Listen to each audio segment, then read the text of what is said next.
On en boit depuis plus de 5000 ans pour réduire le stress ou calmer le système nerveux. Ses nombreux bienfaits pour la santé ont fait de lui un symbole de longévité au Japon, de sagesse en Chine et d'élégance sur Instagram. Mais en vérité, ce breuvage millénaire est-il vraiment utile ou même miraculeux, comme soutiennent certains ? Reste bien jusqu'à la fin de la vidéo car j'ai réuni pour toi les informations les plus importantes, des bienfaits aux effets secondaires, en passant par les meilleures façons de le consommer et bien sûr, les erreurs à éviter. Pour vraiment comprendre pourquoi cette boisson millénaire est si puissante, il faut commencer par remonter un peu le temps. Parce que le thé vert, ce n'est pas juste une mode issue de TikTok ou un truc qu'on boit après un sushi dans un quartier branché. Non, c'est une plante sacrée, une tradition et j'ai envie de dire pratiquement un art de vivre. Son histoire commence en Chine, il y a plus de 5000 ans et la légende est plutôt poétique. Un empereur appelé Shennong aurait découvert le thé alors qu'une simple feuille était tombée dans sa tasse d'eau chaude. Curieux, il goûte. Puis soudainement, c'est la révélation. Le thé entre dans l'histoire. Pendant des siècles, il est d'abord utilisé comme médicament naturel. Par exemple, il était prescrit contre les maux de tête, les troubles digestifs ou encore pour purifier l'eau. À l'époque, on ne buvait pas du thé pour le plaisir ni pour faire genre. C'était un élixir et il avait un statut de remède. Puis le thé traverse la mer jusqu'au Japon. Et là, il rencontre le silence. Littéralement. Les moines bouddhistes zen s'approprient le thé vert, en particulier sous sa forme la plus concentrée, le matcha. Tu te demandes sûrement pourquoi. Eh bien la réponse est simple. En fait, il leur permettait de rester éveillés pendant de longues heures de méditation sans l'agitation nerveuse du café. C'est là que la magie commence à opérer. Le thé vert contient en effet une molécule très particulière, la L-théanine. Elle agit directement sur les ondes cérébrales en augmentant les ondes alpha, celles qui nous mettent dans un état de calme, de concentration et de présence mentale. Autrement dit, tu es à la fois alerte mais profondément détendu, un peu comme faire du yoga mais dans ta tête. Une sorte d'équilibre absolu mais fragile. Et c'est précisément cette combinaison de caféine et L-théanine qui rend le thé vert unique au monde. Là où un espresso te propulse sur orbite avec un crash en bonus. Une tasse de thé vert t'élève et te maintient, sans le stress ni les tremblements. D'ailleurs, les Japonais ne s'y sont pas trompés. Ils ont codifié l'usage du thé dans une véritable cérémonie. Un rituel de lenteur, d'attention, de respect. Et au centre de ce rituel, on trouve le fameux thé matcha. Alors parlons-en, car le matcha, c'est le roi du thé vert. Contrairement au thé classique qu'on infuse, ici on consomme la feuille entière, réduite en fine poudre verte presque fluo. À la fin, c'est jusqu'à 10 fois plus concentré en antioxydants, en L-théanine et en chlorophylle qu'un thé classique. On le bat avec un fouet en bambou dans un bol avec de l'eau chaude, pas bouillante, et on le boit en pleine conscience. Le goût est végétal, intense, et je dois le dire, parfois surprenant au début, mais il y a un vrai effet, notamment au niveau de la relaxation de notre système nerveux. Et pour la petite info geek, le matcha est produit à partir de feuilles de thé cultivées à l'ombre pendant plusieurs semaines avant la récolte. La raison un peu surprenante est que l'ombre pousse la plante à produire plus de L-théanine. Donc oui, c'est un thé d'élite cultivé avec soin.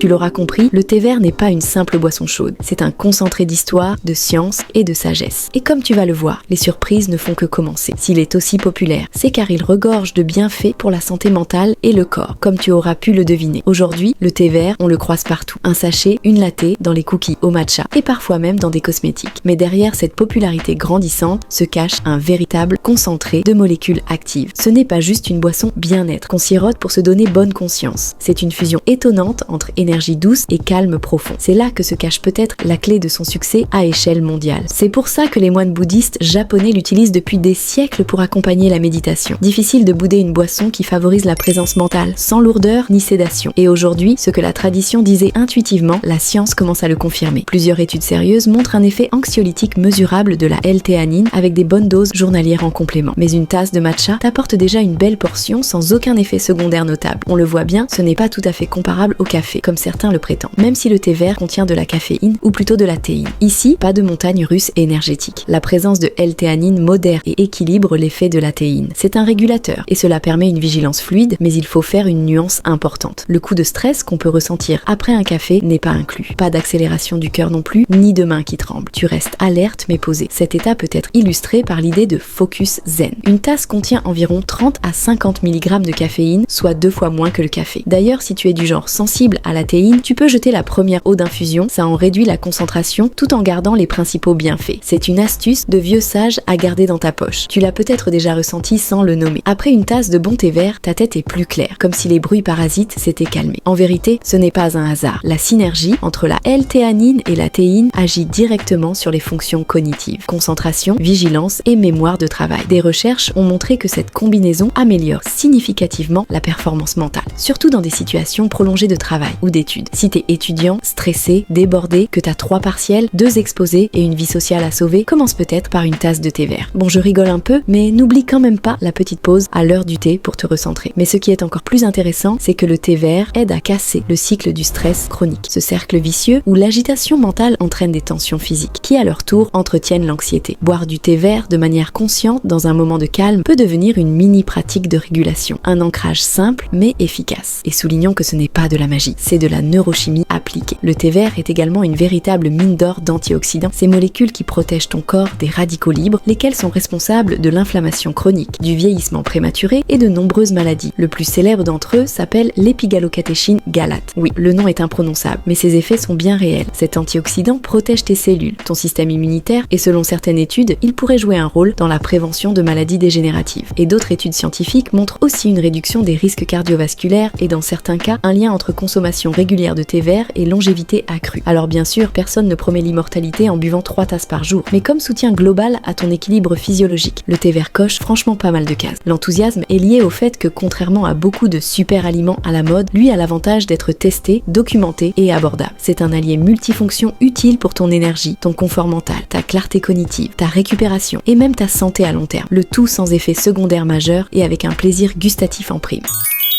Mon petit conseil serait aussi d'être en état de conscience au moment où tu le dégustes. On avance dans la vidéo et il est temps d'évoquer certains risques et effets secondaires liés au thé vert. Le thé vert est une boisson aux multiples vertus, mais comme tout bon allié santé, il a aussi ses petites zones d'ombre, auxquelles il faut faire attention. Premier point à surveiller, la caféine. Même si sa teneur est plus modérée que dans le café, elle peut quand même perturber ton sommeil si tu en abuses ou si tu en bois trop tard. Certains y sont plus sensibles que d'autres.